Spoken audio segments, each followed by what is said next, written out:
yang baru ada ketujuh mengaku-ngaku menciptakan langit dan bumi. Kurang ajar Allah ini. Baru ketujuh pun ada.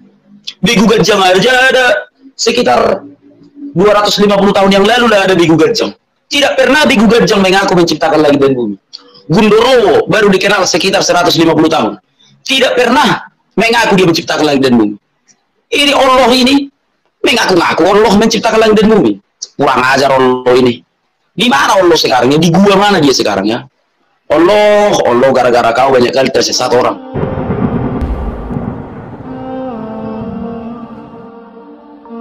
Salam saudara terkasih dalam kasih Tuhan 22. Saat ini saya ingin mengulas informasi yang saat ini beredar tentang anak Batak ya. Berdasarkan kita sudah lihat video cuplikan tersebut, bahwa memang statement atau perkataan yang diungkapkan oleh anak Batak benar adanya, karena dia penyampaian seperti itu dalam pedoman hidup umat seberang. Memang adanya begitu dalam ayat tersebut. Ya, apa salahnya jika dia mengungkapkan yang sebenarnya berdasarkan ayat? Harusnya mereka bisa renungkan di situ. Kenapa bisa banyak ayat aneh seperti itu? Kenapa bisa banyak juga ayat yang tidak berkesinambungan? Ya, saya tidak mau membahas umat seberang, karena beda lagi perspektifnya nantinya. Jadi saya ingin Indonesia ini harus ditegakkan keadilan yang sebagaimana mestinya. Karena negara Indonesia, negara kesatuan Republik Indonesia, harus ditegakkan keadilan dalam Pancasila. Jangan karena orang pemaparan berdasarkan ayat ya dibilang menghujat, dibilang menghina. Bagi kaum Kristen, bisa aja sebagian dari kami untuk melaporkan kalian, karena kalian bukan cuma penghujatan tapi sudah penistaan. Ya, sepatutnya negara Indonesia harus ditegakkan keadilan berdasarkan hukum. Karena pada dasarnya saya ucapkan dalam video yang saya sampaikan kali ini, banyak oknum ya yang mempelintir-pelintir ayat Alkitab, tapi kita cukup diam. Banyak oknum yang menghujat Tuhan Yesus, tapi kita cukup diam karena kita berpikir kalian tidak tahu makna apa dalam firman Tuhan. Kalian tidak bisa mendoktrin secara pola pikir kalian sendiri tentang Alkitab.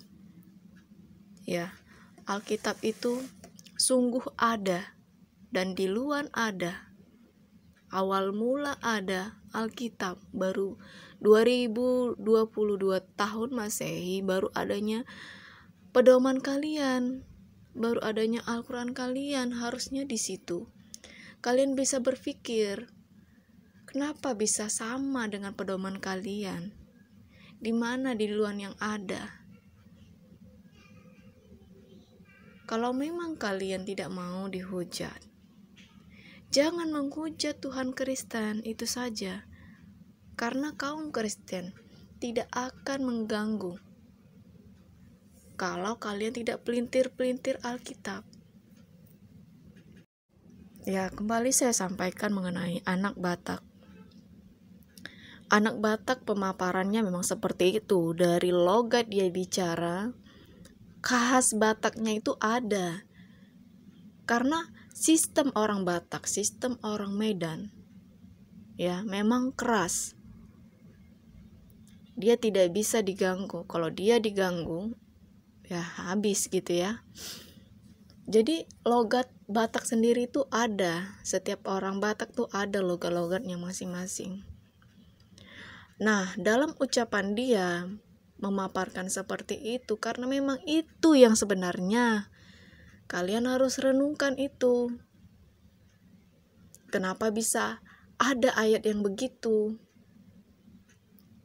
Jangan kalian mendengar keanehan ya di ayat kalian, lalu kalian kejang-kejang ya, yang kayak anak kecil yang sudah takut dan sudah kalah lalu lapor ke orang tuanya. Begitulah kalian. Kalau kita tidak seperti itu, kita punya mental baja. Apapun yang kalian katakan, kita cukup diam.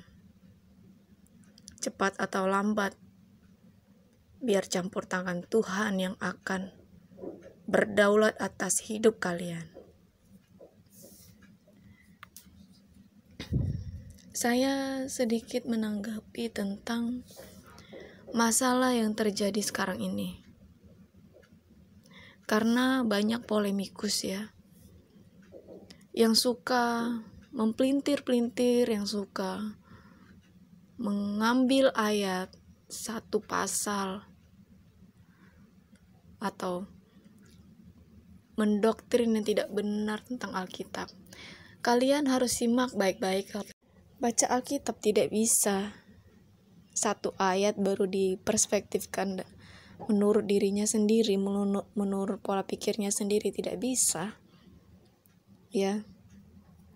Membaca Alkitab harus satu perikop atau satu pasal baru bisa mengerti. Tidak bisa dari pola pikir Anda sendiri yang mendoktrin dalam satu ayat firman Tuhan.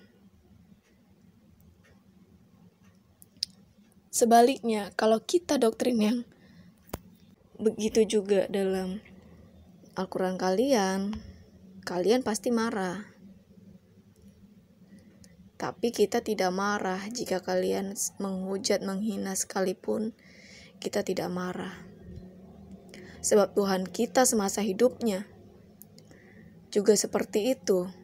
Sulit untuk memberitakan kebenaran itu. Karena tidak banyak orang yang tahu kebenaran sesungguhnya.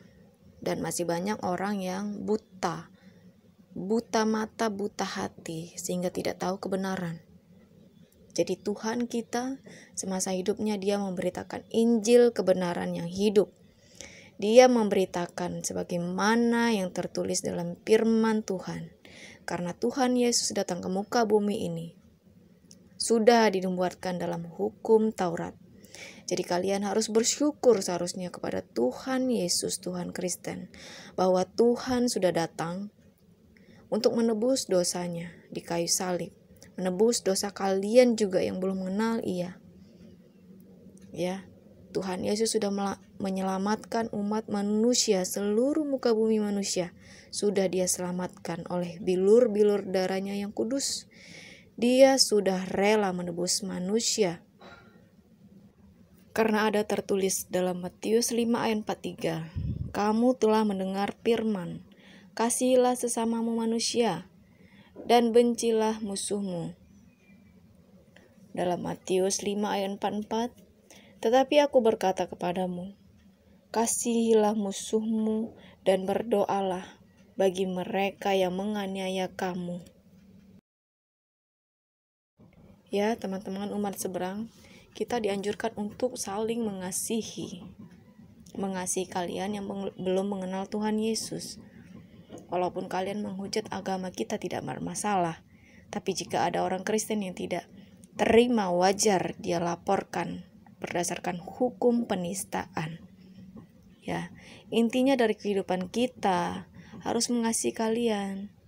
Tapi kalau kalian sungguh benar-benar kelewatan, maka kalian sudah berurusan dengan Tuhan kami yang hidup. Ini saja teman-teman yang dapat saya sampaikan. Kiranya Indonesia dapat menegakkan keadilan. Barang siapa yang menista, ia juga harus dilaporkan. Jangan kita seperti anak kecil yang sedikit-dikit lapor. Kita luruskan dulu apa yang salah. Ya. Berdasarkan Tuhan berkata, di dunia ini tidak ada yang perlu kau sedihkan, selama iman dan agamamu kau junjung tinggi. Jika ada yang tak suka padamu, biarkan. Itu tandanya ada sesuatu yang lebih darimu. Jika ada yang sirik padamu, abaikan. Itu tandanya ada yang kau punya dan mereka tidak memilikinya. Jika ada yang menjatuhkanmu, santai saja. Itu tandanya posisimu jauh di atas mereka.